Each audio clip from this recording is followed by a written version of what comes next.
شروع اللہ کا نام لے کر جو بڑا مہربان نہایت رحم والا ہے۔ طاسیم۔ یہ کتاب روشن کی آیتیں ہیں۔ اے پیغمبر، ہم تمہیں موسیٰ اور فرعون کے کچھ حالات مومن لوگوں کے سنانے کے لیے صحیح صحیح سناتے ہیں کہ فرعون نے ملک میں سر اٹھا رکھا تھا اور وہاں کے باشندوں کو گروہ گروہ بنا رکھا تھا۔ ان میں سے ایک گروہ کو یہاں تک کمزور کر دیا تھا کہ ان کے بیٹوں کو ذبح کر ڈالتا اور ان کی لڑکیوں کو زندہ رہنے دیتا۔ بے شک وہ مفسدوں میں تھا، اور ہم چاہتے تھے کہ جو لوگ ملک میں کمزور کر دیے گئے ہیں ان پر احسان کریں اور ان کو پیشوا بنائیں اور انہیں ملک کا وارث بنائیں، اور ملک میں ان کو قدرت دیں، اور فرعون اور حامان اور ان کے لشکر کو وہ چیز دکھا دیں جس سے وہ ڈرتے تھے۔ اور ہم نے موسیٰ کی ماں کی طرف وحی بھیجی کہ اس کو دودھ پلاؤ، پھر جب تم کو اس کے بارے میں کچھ خوف پیدا ہو تو اسے دریا میں ڈال دینا، اور نہ تو خوف کرنا اور نہ رنج کرنا، ہم اس کو تمہارے پاس واپس پہنچا دیں گے اور بعد میں اسے پیغمبر بنا دیں گے۔ سو فرعون کے لوگوں نے اس کو اٹھا لیا، اس لیے کہ نتیجہ یہ ہونا تھا کہ وہ ان کا دشمن اور ان کے لیے موجب غم ہو۔ بے شک فرعون اور حامان اور ان کے لشکر غلطی پر تھے، اور فرعون کی بیوی نے کہا کہ یہ میری اور تمہاری دونوں کی آنکھوں کی ٹھنڈک ہے، اس کو قتل نہ کرنا، شاید یہ ہمیں فائدہ پہنچائے یا ہم اسے بیٹا بنا لیں۔ اور وہ انجام سے بے خبر تھے۔ اور موسیٰ کی ماں کا دل بے قرار ہو گیا، اگر ہم ان کے دل کو مضبوط نہ کر دیتے تو قریب تھا کہ وہ اس غم کو ظاہر کر دیتی۔ ہم چاہتے تھے کہ وہ مومنوں میں رہیں، اور والدہ موسیٰ نے اس کی بہن سے کہا کہ اس کے پیچھے پیچھے چلی جا، تو وہ اسے دور سے دیکھتی رہی، اور ان لوگوں کو کچھ خبر نہ تھی۔ اور ہم نے پہلے ہی سے اس پر دائیوں کے دودھ حرام کر دیے تھے۔ تو موسیٰ کی بہن نے کہا کہ میں تمہیں ایسے گھر والے بتاؤں کہ تمہارے لیے اس بچے کو پالیں اور اس کی خیر خواہی سے پرورش کریں۔ سو ہم نے اس طریق سے ان کو ان کی ماں کے پاس واپس پہنچا دیا تاکہ ان کی آنکھیں ٹھنڈی ہوں اور وہ غم نہ کھائیں، اور معلوم کر لیں کہ اللہ کا وعدہ سچا ہے، لیکن اکثر لوگ نہیں جانتے۔ اور جب موسیٰ جوانی کو پہنچے اور بھرپور جوان ہو گئے تو ہم نے ان کو حکمت اور علم عنایت کیا، اور ہم نیکوکاروں کو ایسا ہی بدلہ دیا کرتے ہیں۔ اور وہ ایسے وقت شہر میں داخل ہوئے کہ وہاں کے باشندے بے خبر ہو رہے تھے، تو دیکھا کہ وہاں دو شخص لڑ رہے تھے، ایک تو موسیٰ کی قوم کا ہے اور دوسرا ان کے دشمنوں میں سے۔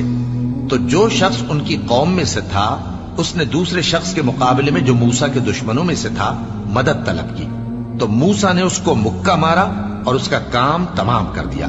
کہنے لگے کہ یہ تو شیطانی کام ہوا، بے شک وہ انسان کا دشمن ہے، کھلا بہکانے والا ہے۔ بولے کہ اے پروردگار، میں نے اپنے آپ پر ظلم کیا، سو تو مجھے بخش دے، تو اللہ نے ان کو بخش دیا، بے شک وہ بخشنے والا ہے، مہربان ہے۔ کہنے لگے کہ اے پروردگار، تو نے جو مجھ پر مہربانی فرمائی ہے تو میں بھی آئندہ کبھی گناہ گاروں کا مددگار نہ بنوں گا۔ الغرض صبح کے وقت شہر میں ڈرتے ڈرتے داخل ہوئے کہ دیکھیں کیا ہوتا ہے، تو ناگہاں وہی شخص جس نے کل ان سے مدد مانگی تھی پھر ان کو پکار رہا ہے۔ موسیٰ نے اس سے کہا کہ تو بڑا بہکا ہوا ہے۔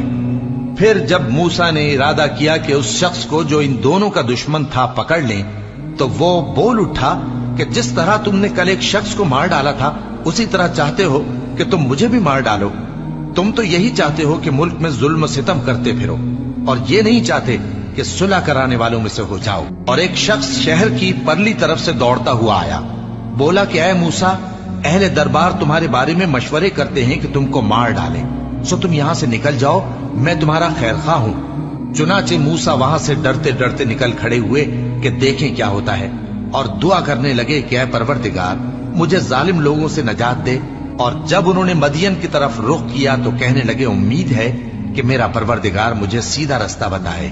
اور جب مدین کے پانی کے مقام پر پہنچے تو دیکھا کہ وہاں لوگ جمع ہو رہے اور اپنے مویشیوں کو پانی پلا رہے ہیں، اور ان کے ایک طرف دو عورتیں اپنی بکریوں کو روکے کھڑی ہیں۔